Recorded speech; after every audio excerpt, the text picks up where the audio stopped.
Hello बच्चों, achievers academy Kairana में आपका स्वागत है। आज हम जो है ना स्टडी कर रहे हैं शुद्ध गति काइनेमेटिक्स। ये आपका चैप्टर नंबर 3 स्टार्ट हो चुका है। ये आपका चैप्टर नंबर 3, ठीक है। सरल रेखा में गति, मोशन इन स्ट्रेट लाइन आप आज स्टडी करने वाले हैं। चैप्टर नंबर 3 है, 2 है, ये 3 है। ये चैप्टर नंबर 3 आपका सरल रेखा में गति, मोशन इन स्ट्रेट लाइन। शुद्ध गति में आप सबसे पहले पढ़ रहे हैं सरल रेखा में गति, मोशन इन स्ट्रेट लाइन। बच्चों समझेंगे कि मोशन इन स्ट्रेट लाइन होता है, सरल रेखा में गति क्या होती है। सबसे पहले हम पढ़ेंगे कि गति क्या हुआ है, कैसे कैसे हम इसकी स्टडी करते हैं और किस पार्ट में हम फिजिक्स के इसकी स्टडी करते हैं। सबसे पहले हम पढ़ेंगे इसमें यांत्रिकी की। यांत्रिकी क्या होता है? यांत्रिकी भौतिक विज्ञान की वह शाखा है जिसके अंतर्गत हम वस्तुओं की गति का अध्ययन करते हैं। तो यांत्रिकी को इंग्लिश में मैकेनिक्स बोल देते हैं, जो कि आपने देखा होगा कि अगर बात करें हम, एक अलग से ब्रांच बनी हुई है मैकेनिक्स बीटेक के अंदर या पॉलिटेक्निक के अंदर, जो आप इंजीनियरिंग कोर्स करते हैं। तो मैकेनिक्स के अंदर आप क्या करते हैं, गति का अध्ययन करते हैं, ठीक है। और मैकेनिक्स को क्या कर दिया, इसे 3 भागों में डिवाइड कर रखा है। पहला भाग है आपका स्टैटिक्स, स्थिति विज्ञान या स्थितिकी, कि जिसके अंदर हम क्या करते हैं, यांत्रिकी को ऐसा होगा जिसके अंतर्गत बाह्य बलों के अधीन साम्य अवस्था में वस्तु का अध्ययन किया जाता है। कि बाह्य बल लगा के किसी वस्तु को साम्य अवस्था में लेकर आ रहे हैं, उन बलों का अध्ययन किया जाता है। उसे बोलते हैं स्टैटिक या स्थिति विज्ञान, स्टैटिक्स बोलते हैं उसे, ठीक है। सेकंड होता है शुद्ध गति की, काइनेमेटिक्स, जो मैंने डाला भी हुआ है, ठीक है। शुद्ध गति के अंतर्गत यांत्रिकी की वह शाखा है जिसके अंतर्गत गति के लिए उत्तरदायी कारकों पर विचार करते हैं, कि जो गति को बढ़ा रहे हैं, घटा रहे हैं, वो सब जो भी कारक उसमें कार्य कर रहे हैं, उन कारकों का अध्ययन करते हैं हम शुद्ध गति के अंदर। नेक्स्ट होता है गति विज्ञान। गति विज्ञान के अंदर हम क्या करते हैं कि जिसके अंतर्गत गति के लिए उत्तरदायी बलों को ध्यान में रखकर वस्तु की गति का अध्ययन किया जाता है, वो क्या कहलाता है, आपके गति विज्ञान कहलाता है। तो जिसके अंतर्गत हम क्या करते हैं, इसके अंतर्गत जो बाह्य बल आपके जो गति के लिए उत्तरदायी है, उनका अध्ययन हम करते हैं, तो गति विज्ञान आपका कहलाता है, ठीक है। एक इंपॉर्टेंट पॉइंट निकल कर आता है बच्चों इसमें, निर्देश तंत्र। निर्देश तंत्र क्या होता है, देखिए ध्यान से, कि कोई एक फ्रेम स्टडी करते हैं, फ्रेम ले लेते हैं। किसी भी गति को अगर आपको डिफाइन करना है, तो किसी की गति को ऐसे तो आप डिफाइन नहीं करते, कौन किधर जा रहा है किधर नहीं जा रहा, तो उसके लिए फ्रेम स्टडी करते हैं, पूरा का पूरा फ्रेम तैयार करते हैं, और उस फ्रेम के निर्देशांक के अनुदिश आप चलते हैं। निर्देशांक मान लिया मैं बात करूँ यहाँ से, यहाँ एक्स अक्ष हो गया, यहाँ वाई हो गया, यहाँ जेड हो गया, तो आप यहाँ एक्स अक्ष के अनुदिश भी जा सकते हैं, वाई अक्ष के अनुदिश भी, जेड अक्ष के अनुदिश। तो इसके अंतर्गत हम स्टडी करते हैं कि वस्तु एक्स अक्ष के अनुदिश जा रही है, वाई अक्ष के अनुदिश जा रही है, जेड अक्ष के अनुदिश जा रही है, या तीनों के अनुदिश जा रही है, ठीक है, तीनों के अनुदिश जा रही है।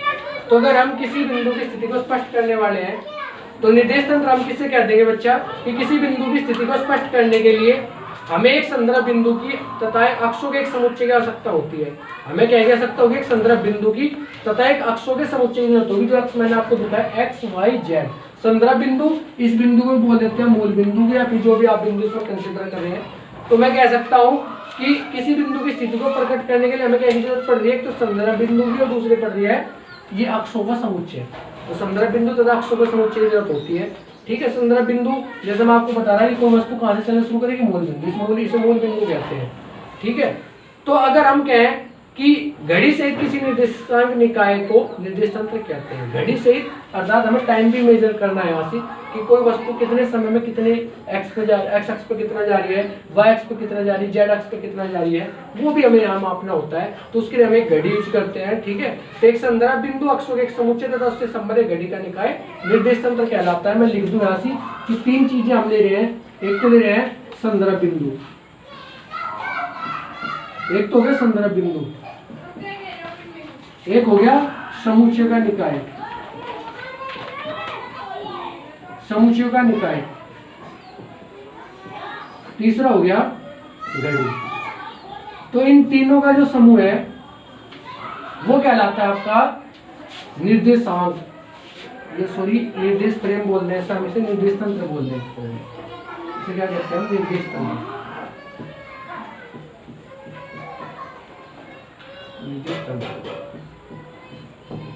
बात समझ में आने को, इसको क्या बोल देते हैं, निर्देश तंत्र बोल देते हैं ऐसे, ठीक है। निर्देश तंत्र आपको समझ में आ गया। फ्रेम ऑफ रिफरेंस भी बोलते हैं इंग्लिश में, फ्रेम ऑफ रिफरेंस। तो फ्रेम ऑफ रिफरेंस क्या होगा, जिसके अंदर संदर्भ बिंदु, समुच्चय का निकाय तथा घड़ी, तीनों चीजों को लेकर चलते हैं, ठीक है। वो क्या कहलाता है, आपका निर्देश तंत्र कहलाता है। इससे आगे हम पढ़ते हैं कि निर्देश तंत्र आपके दो प्रकार के होते हैं। सबसे पहला होता है आपका जड़त्वीय निर्देश तंत्र। दो प्रकार के होंगे, तो जड़त्वीय निर्देश तंत्र।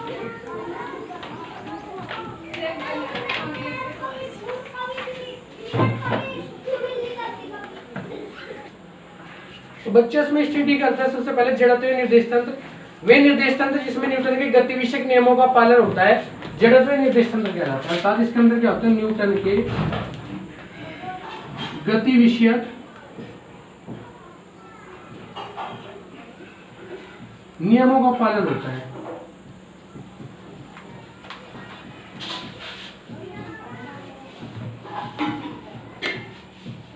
जड़त्वीय निर्देश तंत्र में न्यूटन के गति विषयक नियमों का पालन होता है, तो जड़त्वीय निर्देश तंत्र कहलाता है।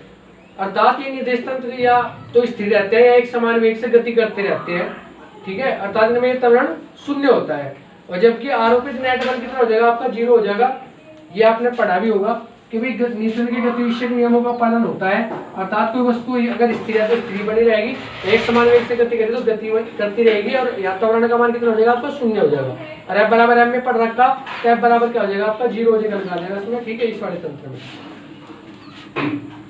दूसरा होता है आपका, जैसे उदाहरण अगर हम इसका पढ़ना चाहें कि व्यवहार में पृथ्वी के संबंध कोई भी निर्देश तंत्र एक जड़त्वीय निर्देश तंत्र है, कि पृथ्वी से संबंधित जितने भी आप निर्देश तंत्र स्टडी करते हैं, कोई भी वस्तु गति कर रही है पृथ्वी के साथ, उसके रेस्पेक्ट में लेते हैं, पृथ्वी के सापेक्ष लेते हैं, तो वो सारे के सारे आपके जो होंगे वो सारे के सारे जड़त्वीय निर्देश तंत्र है।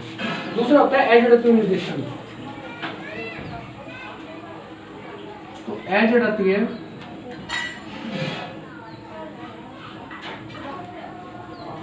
निर्देश तंत्र, अजड़त्वीय निर्देश तंत्र हो गया आपका कि non inertial frame of reference कौन से होते हैं, निर्देश तंत्र जिसमें न्यूटन के गति विषयक नियम वैध नहीं होते, अर्थात इनमें नियम नहीं लगते। बात समझ में आ गई। अर्थात दूसरे शब्दों में कहेंगे निर्देश तंत्र जो त्वरित गति करते हैं, अर्थात इसमें तो क्या होगा, आपका त्वरण का मान त्वरण बराबर 0, और यहाँ क्या होगा, आपका त्वरण 0 के बराबर नहीं होता। यहाँ आपका बल भी 0 हो जाएगा, यहाँ बल 0 के बराबर नहीं होता, ठीक है। तो ये निर्देश तंत्र क्या कहलाते हैं, आपके अजड़त्वीय निर्देश तंत्र कहलाते हैं। उदाहरण क्या होगा, वर्ताकार पथ पर मुड़ती हुई कोई गाड़ी, वो क्या है, अजड़त्वीय निर्देश तंत्र का उदाहरण है, ठीक है भाई। तो ये समझ में आया आपको जड़त्वीय निर्देश तंत्र और अजड़त्वीय निर्देश तंत्र। तो बच्चे ये सब समझ में आ गया होगा। अब इससे आगे हम बढ़ते हैं और आगे पढ़ेंगे विराम अवस्था तथा गति की अवस्था, ठीक है। आगे हम जो स्टडी करेंगे वो विराम अवस्था क्या है, गति की अवस्था क्या होती है, वो हम इसमें स्टडी करने वाले हैं। विराम अवस्था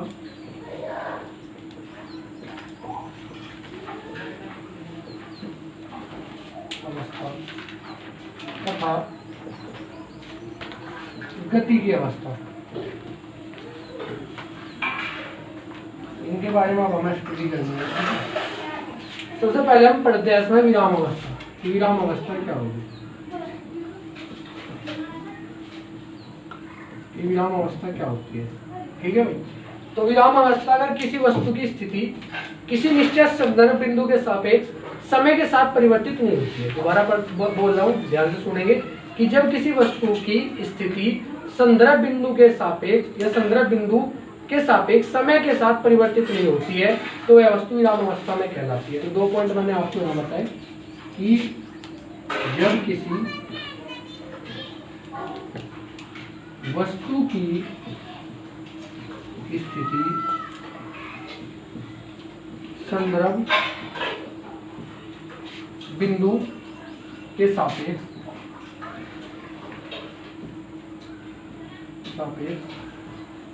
समय के साथ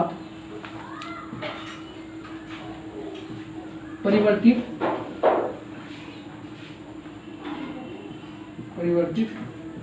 नहीं होती है, आगे लिख देंगे कि विराम अवस्था कहलाती है, ठीक है। जैसे उदाहरण देख लो, कक्षा में लगी दीवार घड़ी, कक्षा में अगर कोई दीवार घड़ी लगी हुई है और किसी संदर्भ बिंदु के सापेक्ष अगर आप स्टडी करोगे तो समय के साथ उसकी स्थिति में कोई परिवर्तन नहीं होगी। तो कक्षा में लगी दीवार घड़ी या और भी बहुत सारे उदाहरण हो सकते हैं, ब्लैक बोर्ड, फर्श पर रखी मेज, ठीक है। तो ये सारे क्या है, आप उदाहरण इसमें लिख दोगे। तो ये सब विराम अवस्था के उदाहरण है। दूसरी होती है आपकी गति की अवस्था। समझ लेंगे पहले, फिर बाद में नोट कर लेंगे।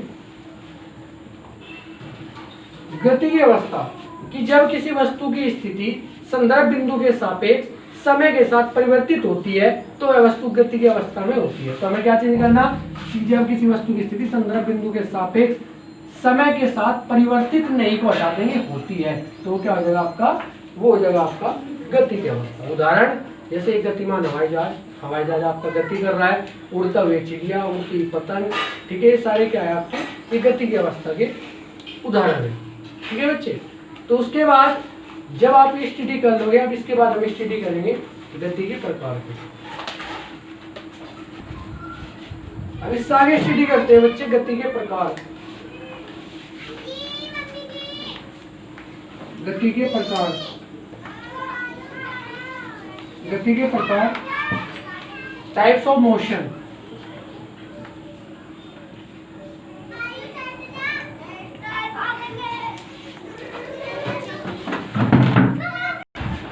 तो बच्चों हम गति के प्रकार की स्टडी करते हैं। गति निम्नलिखित 3 प्रकार की आपकी होती है, 3 प्रकार की होगी आपकी गति। कौन कौन से?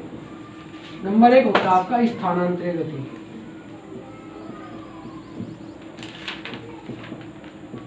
स्थानांतरित गति बोलते हैं सर, ठीक है। ट्रांसलेटरी मोशन, ट्रांसलेटरी मोशन, ठीक है भाई। दूसरी होती है आपकी रोटेटरी मोशन, घूर्णन गति, रोटेटरी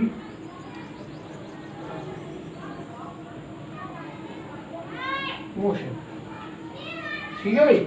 तीसरी गति आपकी होती है दोलनी गति,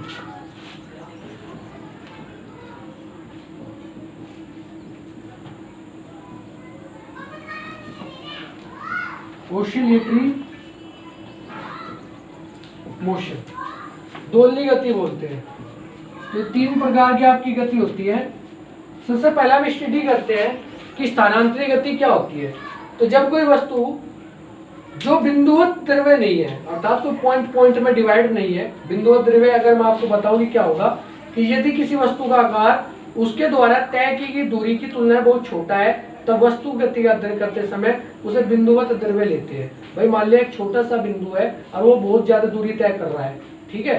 तो अगर हम कह दें कि तय की गई दूरी की तुलना में बहुत छोटा है या उसका भार बहुत कम है, तो हम उसे क्या कहते हैं, बिंदुवत द्रव्य कहते हैं। तो मैं कह रहा हूँ कि जब कोई वस्तु जो बिंदुवत द्रव्य नहीं है, बिंदुवत द्रव्य नहीं है, इस प्रकार गति करती है कि उसके सभी कण एक साथ समांतर तथा सरल रेखीय पथों पर निश्चित समय में समान दूरी तय करते हैं, वस्तु की यह गति स्थानांतरित गति कहलाते हैं। दोबारा पढ़ रहा हूं मैं डेफिनेशन कि जब कोई वस्तु जो बिंदुवत द्रव्य नहीं है, जो बिंदुवत द्रव्य बिल्कुल नहीं है, और इस प्रकार गति करती है कि उसके सभी कण एक साथ समांतर तथा सरल रेखीय पथों पर किसी निश्चित समय में समान दूरी तय करते हैं, वस्तु की यह गति स्थानांतरित गति कहलाती है। तो वस्तु के जो कण है आपके वो समान समय में समान समांतरालों में समान दूरी तय कर रहे हैं, तो वस्तु की क्या कहलाती है, आपकी स्थानांतरित गति कहलाती है। उदाहरण है जैसे सीधी पटरी पर चलती ट्रेन की गति, ठीक है, पृथ्वी की ओर मुक्त रूप से गिरती वस्तु की गति। अगर कोई ऊपर से कोई वस्तु नीचे फेंक दे तो वो गति कैसी होगी, वो स्थानांतरित गति होगी। कोई सीधी पटरी है उस पर अगर कोई ट्रेन चल रही है तो वो गति क्या होगी, आपकी स्थानांतरित गति होगी। सेकंड आते हैं घूर्णन गति, कि जब कोई पिंड या कोई वस्तु इस प्रकार गति करती है कि उसके सभी कण वर्तिकार पथ पर गति करे। भाई ये तो आपका क्या था, स्थानांतरित गति तो किसी एक सीधी रेखा में गति करे थे, ये कह रहा है कि वर्ताकार पथ पर गति करे, तो उसे क्या कहते हैं, हम घूर्णन गति कहते हैं। ठीक है, बात समझ में आ गई, उसे क्या कहते हैं, हम घूर्णन गति कहते हैं। मैं दोबारा बोल रहा हूँ कि जब कोई पिंड इस प्रकार गति करता है कि उसके सभी कण वर्त्य पथों पर गति करे तथा सभी कणों के वर्त्य पथों के केंद्र एक निश्चित रेखा पर हो, वस्तु की यह गति घूर्णन गति कहलाती है। उदाहरण कौन कौन से हैं, जैसे मैं बात करूं कि पृथ्वी की सूर्य के चारों ओर परिक्रमण गति, जैसे पृथ्वी सूर्य के चारों चक्कर लगा रही है तो वो गति कैसी गति है, आपकी घूर्णन गति है। ठीक है, तो और बहुत सारे ऐसे उदाहरण है, ठीक है, जो आपके जो है ना घूर्णन गति के उदाहरण हो सकते हैं। नेक्स्ट होता है आपका दोलनी गति। दोलनी गति क्या होती है, जब कोई पिंड अपनी माध्य या साम्य स्थिति के दोनों ओर इधर उधर गति करता है तो इस प्रकार की गति को दोलनी गति कहते हैं। अर्थात दोलन करना, हिलना, डोलना, बात समझ में आ रही होगी। तो ये आपको दोलन होता है, ठीक है। जैसे सरलोलक की गति, सरलोलक क्या होता है, एक लोहे का जो है, एक लोहे के नुमा आकृति होती है आपकी, लोहे की बनी हुई, कोई एक भारी वजन होता है जिसे आप एक धागे से लटका देते हैं, उसे पकड़ के ऐसे हिला देते हैं, वो ऐसे हिलता रहता है। या फिर आपने देखा होगा, इसका बेस्ट एग्जांपल है, आपके घंटे देखे होंगे आपने, घड़ी लगी रहती है, उसमें एक पेंडुलम लगा रहता है, सरलोलक बोलते हैं, पेंडुलम के हिंदी लोलक बोलते हैं, सरलोलक। तो वो लटका रहता है ऐसे, वो ऐसे आपका डोलता रहता है, ठीक है। तो उसे क्या कहते हैं हम, उसे कहते हैं दोलनी गति, उसे क्या कहते हैं, दोलनी गति। तो बहुत सारे इसके उदाहरण है दोलनी गति के। तो दोलनी गति आपको समझ में आ गई होगी कि अगर कोई वस्तु आपकी साम्य स्थिति के इधर उधर जो है ना गति करती है, तो उसे क्या कहते हैं हम, साम्य दोलनी गति कहते हैं, ऑसिलेटर मोशन बोलते हैं। तो स्थानांतरीय गति, ये एक सीधी रेखा के अनुदिश गति हो रही है तो स्थानांतरीय गति, घूर्णन गति एक वर्ताकार पथ पर गति हो रही है तो घूर्णन गति, और दोलनी गति अगर साम्य अवस्था है, माध्य स्थिति के इधर उधर दोलन कर रहे हैं, हिल रहे हैं कोई वस्तु, तो उसे क्या कहेंगे हम, दोलनी गति कहेंगे। तो ये सब हो गया आपकी गति, ठीक है। गति को और अन्य प्रकार से भी डिवाइड कर सकते हैं। अगर मैं कहूँ कि एक विमीय, द्विविमीय और त्रिविमीय गति में भी इसे डिवाइड कर सकते हैं, ये निर्देशांकों पर निर्भर करती है। अगर मैं बात करूँ, पहली होती है एक विमीय, एक विमीय गति, ठीक है जी। वन डायमेंशनल मोशन बोलते हैं इंग्लिश में, one dimensional motion, one dimensional motion, एक विमीय गति। अर्थात अगर हम कंसिडर करें कि ये मान लिया एक्स अक्ष है, वाई अक्ष है, उसके अनुदिश गति हो रही है, तो हम क्या देंगे कि ये कैसी गति होगी, एक विमीय गति होगी। यदि कोई वस्तु स्थिति को प्रदर्शित करने के लिए आवश्यक तीन निर्देशांकों में से केवल एक समय के साथ परिवर्तित हो, तो वस्तु की गति एक विमीय गति कहलाती है। कि तुम्हें पता है कि तीन निर्देशांक आपके होते हैं, ऐसे ये एक्स हो गया, ये वाई हो गया, और ये हो गया आपका जेड। अगर इसमें किसी एक अक्ष के अनुदिश जो है ऐसे चल रही है, किसी एक अक्ष के अनुदिश, ठीक है, तो एक्स ले लो या वाई ले लो या जेड ले लो, कोई सा भी ले सकते हैं। तो अगर हम किसी तीन अक्षों में से किसी एक अक्ष की स्थिति में परिवर्तन समय के साथ हो रहा है, तो उसे एक विमीय गति कहते हैं। द्विविमीय की अगर बात करूं, ये तो एक विमीय हो गया, नंबर 2 होता है द्विविमीय। तो द्विविमीय की अगर हम बात करें, द्विविमीय गति कौन सी होगी आपकी, टू डायमेंशनल मोशन यहाँ लिख देंगे। तो द्विविमीय गति क्या होगी कि अगर आप एक अक्ष के अनुदिश नहीं चले, दो अक्ष के अनुदिश चल रहे हैं, अगर आपका किन्हीं तीन अक्षों में से किन्हीं दो अक्षों के अनुदिश स्थिति में परिवर्तन हो रहा है, समय के साथ स्थिति में परिवर्तन हो रहा है, तो वह गति द्विविमीय गति कहलाती है आपकी, ठीक है बच्चा। उदाहरण अगर मैं इनकी कंसिडर करूं, तो पहला उदाहरण है कि पृथ्वी की ओर, इसकी अगर इसका उदाहरण था कि पृथ्वी की ओर गिरती कोई वस्तु, ऊपर से नीचे मान लिया पृथ्वी को कोई वस्तु ऊपर से नीचे गिर रही है, तो इसका उदाहरण हो गया आपका। द्विविमीय गति का अगर मैं उदाहरण दूं कि परस्पर इंद्र कीड़े की गति, बिलियर्ड टेबल, बिलियर्ड के अंदर आपने देखी होगी, बिलियर्ड टेबल देखी किसी ने, कि बिलियर्ड टेबल में क्या करते हैं, एक टेबल होती है और उस पर जो है ना एक बॉल होती है, और बॉल को जो है ना छोटे छोटे बैट होते हैं, उनके हाथ में उससे पुश करते हैं, उसे जो है ना मारते हैं इधर उधर से, तो उसे बिलियर्ड्स बोलते हैं। उसे बिलियर्ड्स नहीं बोलते, उसे बोलते हैं टेबल टेनिस। बिलियर्ड्स में बताऊं आपको क्या होता है कि बिलियर्ड्स आपने देखा होगा, टेबल होती है और लंबी सी स्ट्रिक लेके रखते हैं और छोटी छोटी बॉल उसमें रखी रहती है, और एक छोटे से होल में जो है ना उसे पास करनी होती है बॉल को, तो उस पर जो है ना उससे मारते हैं, तो वो बिलियर्ड्स गेम कहलाता है आपका। तो बिलियर्ड्स में जो मोशन होता है उस बॉल का, वो कहलाता है आपका द्विविमीय गति, टू डायमेंशनल मोशन, ठीक है। उसके बाद आता है त्रिविमीय गति। नंबर 3 क्या होता है आपका, त्रिविमीय गति। तो त्रिविमीय क्या होगा कि अगर आपका किसी वस्तु का किन्हीं तीन अक्षों में तीनों अक्षों के अनुदिश स्थिति में परिवर्तन समय के साथ होता है, तो उसे क्या कहते हैं हम, त्रिविमीय गति कहते हैं। तो अगर अब आपके स्थिति में परिवर्तन समय के साथ तीनों अक्षों पे हो रहा है, कि वो एक्स अक्ष पे भी हो रहा है, वाई पे भी हो रहा है, जेड पे भी हो रहा है, तीनों पे हो रहा है, तो हम ऐसी गति को बोल देते हैं त्रिविमीय गति, ठीक है भाई। इसका उदाहरण क्या है, जैसे आकाश में उड़ती कोई चिड़िया की गति, आकाश में उड़ती कोई चिड़िया कभी ऊपर कभी नीचे कभी इधर कभी ऐसे, तीन अक्षों पर गति करते हैं, त्रिविमीय गति कहलाती है, ठीक है। तीव्र हवा में उड़ती पतंग की गति, एक बर्तन में गैस के अणुओं की गति आदि, ठीक है बच्चों। तो ये सब किसके उदाहरण है, त्रिविमीय गति के उदाहरण है। क्लियर है, ये समझ में आ गया होगा आपको। और आगे मैं इसमें बताऊं कि इसे जो है ना 1D 2D 3D मोशन बोलते हैं। हम जो टीवी देखते हैं, एलईडी में मूवी देख रहे हैं, तो वो आपका 2D होता है, उसमें 2D में मूवी चलती है आपका। जो हमें हीरो जो है ना सामने खड़ा हुआ है, कोई भी आप किसी भी पात्र को अगर आप देख रहे हैं, किसी भी कैरेक्टर को आप देख रहे हैं, तो आपके सामने खड़ा हुआ है, तो आप उसकी केवल सामने की बॉडी देख पाते हैं, या इधर की या इधर की हिस्सा देख पाते हैं, इसे बोलते हैं 2D। अगर आप मुझे देख रहे होंगे तो आप मुझे इधर से सामने से ऐसे देख रहे हैं, ये 2D है। लेकिन अगर मेरी आप पूरी बॉडी को, बैक साइड सब पूरी शेप को आप देख पा रहे हैं, तो ये होता है आपका 3D। ठीक है। 1D में केवल आप जो है 1D में केवल एक लीनियर वे में आप देखते हैं, सीधी एक लाइन देखते हैं, जैसे आपने देखा होगा कार्टून वगैरह आपने कभी देखे हो, तो उसमें बिल्कुल जो है ना स्ट्रक्चर एक तरह की सामने की पेंटिंग होती है, एक तरह की उसमें जो है ना सामने की पेंटिंग होती है, वो पेंटिंग को मोशन करके दिखाते हैं कार्टून में, तो वो आपका 1D है। 2D मैंने आपको बता दी, जैसे मैं आपसे बातचीत कर रहा हूँ, सब कुछ हमारे इधर उधर घूम रहा हूँ, आपका क्या हो गया 2D हो गया। 3D में आप पूरी शेप देख सकते हैं, ठीक है। 3D मूवी आप देख भी, बड़े बड़े हॉल जो मॉल होते हैं उनमें 3D मूवी लगी भी रहती है, और 3D मूवी को देखने के लिए एक स्पेशल गिलास दिया जाता है, जिसमें आपको महसूस होता है कि जैसे कि जो कुछ आपका पूरी मूवी के अंदर हो रहा है वो सब कुछ आप सामने फेस कर रहे हैं, उसे बोलते हैं 3D मोशन। 3D मोशन की सारी क्वालिटी के कारण जो आपको ऐसा नजर आता है, कोई बबल्स वगैरह भी निकलते हैं पानी के, तो भी आपको ऐसे लगता है, ऐसे महसूस होता है कि पूरे कमरे में घूम रहे हैं। तो वो सारा कुछ जो होता है, वो सब कुछ जो स्ट्रेटेजी होती है, जो पूरा कमाल होता है, वो सब कुछ कमाल होता है 3D का, 3 डायमेंशनल मोशन का, 3 में गति का आपको जो है वो कमाल होता है, ठीक है बच्चों। तो ये थे आपके गति के प्रकार। अब इससे आगे हम इसमें पढ़ेंगे सरल आवर्त गति। इसके बाद स्टडी करते हैं बच्चों सरल रेखा में गति। इस सरल रेखा में गति क्या होता है आपका, इसे नाम से क्लियर होगा, सरल रेखा में गति। सरल रेखा क्या होती है, एक रेखा जो बिल्कुल सिंपल है और उसमें कोई पार्टिकल या कोई वस्तु या कोई बिंदु गति कर रहा है, तो उसे क्या कहेंगे सरल रेखा में गति, ठीक है।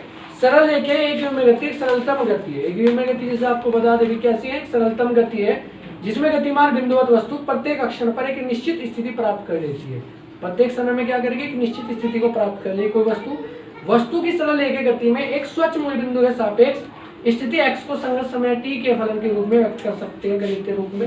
अगर हम व्यक्त करना चाह रहे तो x बराबर ft, ये डिनोट कर रहा है किसी सरल रेखीय गति को, कि x में जो परिवर्तन हो रहा है, x में परिवर्तन हो रहा है किसके साथ, t के साथ, अर्थात वस्तु की स्थिति में परिवर्तन हो रहा है समय के साथ। ये स्थिति परिवर्तित हो रही है किसके साथ, समय के साथ, और एक अक्षर के बाद अर्थात एक निश्चित समय के बाद वो एक नई स्थिति ले रही है, ठीक है। तो इस प्रकार की जो गति होती है वो सरल रेखा गति कहलाती है, ठीक है।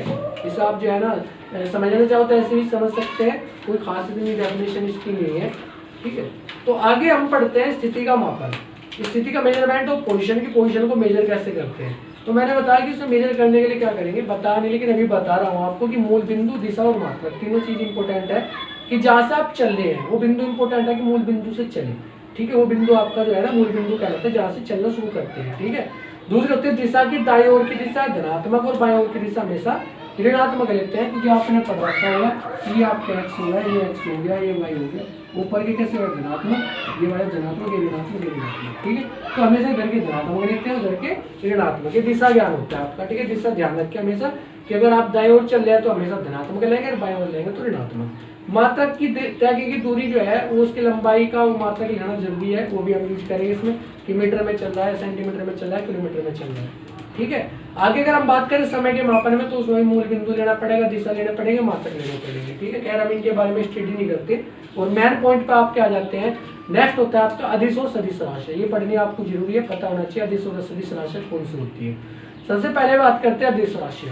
तो अदिश राशि कौन सी होती है बच्चा, वो देखेंगे इधर। अदिश राशि कौन सी होती है, एक एग्जांपल दूंगा उसी से क्लियर हो जाएगा। ऐसे तुमने पहले पढ़ा भी होगा कि अदिश राशि वे राशि होती है जिन्हें व्यक्त करने के लिए केवल परिमाण की आवश्यकता होती है। इसकी आवश्यकता होती है परिमाण की। और सदिश राशि की बात करूँ अगर हम यहाँ से, तो इन्हें परिमाण और दिशा दोनों की आवश्यकता होती है, परिमाण प्लस दिशा, ठीक है, दोनों की आवश्यकता होती है। ऐसे तो क्या कह देंगे हम, सदिश राशि। अगर अदिश राशि को कंसीडर करूँ तो मैं ऐसे दिखा दूंगा, लेकिन अगर सदिश राशि की बात करूँ तो इसमें तो परिमाण हो गया, ये क्या हो गया परिमाण, और ये होती दिशा कर रहा है निरूपित दिशा, ये एरो का सिंबल, ठीक है। तो इसे हम कह सकते हैं सदिश राशि को ऐसे इस सिंबल के द्वारा निरूपित करते हैं, ठीक है। तो अदिश राशि वे जिन्हें क्या व्यक्त करने के लिए केवल परिमाण की आवश्यकता होती है, अदिश राशि कहलाती है। जैसे मैं बात करूँ दूरी, चाल, कार्य, ऊर्जा, घनत्व, दाब आदि, ये सारी कैसी राशि आपकी अदिश राशि है। अदिश राशियों को हम बीजगणित नियम के अनुसार जोड़ना घटा सकते हैं, लेकिन जो आपके बीजगणित नियम आपने पढ़ रखे हैं जोड़ना घटाना वो सब कुछ अभी आप इसमें पढ़ सकते हैं, उन्हें वे सारी नियम आप यहाँ फॉलो कर सकते हैं।